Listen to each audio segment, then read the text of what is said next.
PMK MLA அருள் அதிமுக பொதுச் செயலாளர் எடப்பாடி பழனிசாமியை சந்தித்திருக்கிறார் என்ற செய்தி வெளியாகியிருக்கிறது. இது தொடர்பான முக்கிய செய்தியை பார்த்து வருகிறோம். இபிஎஸ் உடன் 10 நிமிடமாக ராமதாஸ் தரப்பு எம்எல்ஏ அருள் சந்தித்து பேச்சுவார்த்தை நடத்த இருப்பதாக தகவல் வெளியாகியிருக்கிறது. சட்டமன்ற வளாகத்தில் உள்ள எதிர்க்கட்சித் தலைவர் அறையில் சுமார் 10 நிமிடங்கள் இருவரும் ஆலோசனையில் ஈடுபட்டனர் என்ற செய்தி வெளியாகி இருக்கிறது. இது தொடர்பான முக்கிய செய்தியை பார்த்து வருகிறோம். அன்புமணி அதிமுகவுடன் கூட்டணியில் உள்ள சூழலில் இபிஎஸ் உடன் ராமதாஸ் ஆதரவு எம்எல்ஏ சந்திப்பானது நடைபெற்றிருப்பது தற்போது அரசியல் வட்டாரத்தில் பேசுபொருளாக மாறியிருக்கிறது. ராமதாஸ் தரப்பு பாமக என்டிஏ கூட்டணியில் இணைய பேச்சுவார்த்தையா என்ற தகவலும் வெளியாகியிருக்கிறது. இது தொடர்பான முக்கிய செய்தியை பார்த்து வருகிறோம். சட்டப்பேரவை வளாகத்தில் இன்று இடைக்கால பட்ஜெட் தாக்கல் செய்யப்பட்ட நிலையில் அதிமுக பொதுச் செயலாளர் எடப்பாடி பழனிசாமியின் அறையில் ராமதாஸ் தரப்பு எம்எல்ஏ அருள் சந்தித்து பேச்சுவார்த்தையில் ஈடுபட்ட செய்தி தற்போது வெளியாகியிருக்கிறது.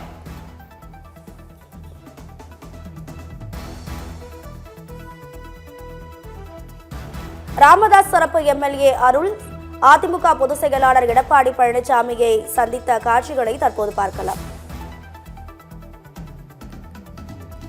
சந்தித்த பின் செய்தியாளர்களை சந்தித்த காட்சிகளை தற்போது பார்க்கலாம்.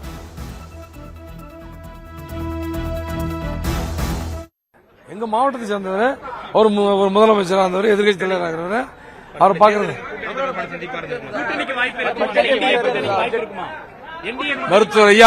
மருத்துவர் ஐயா சொல்லுவார்.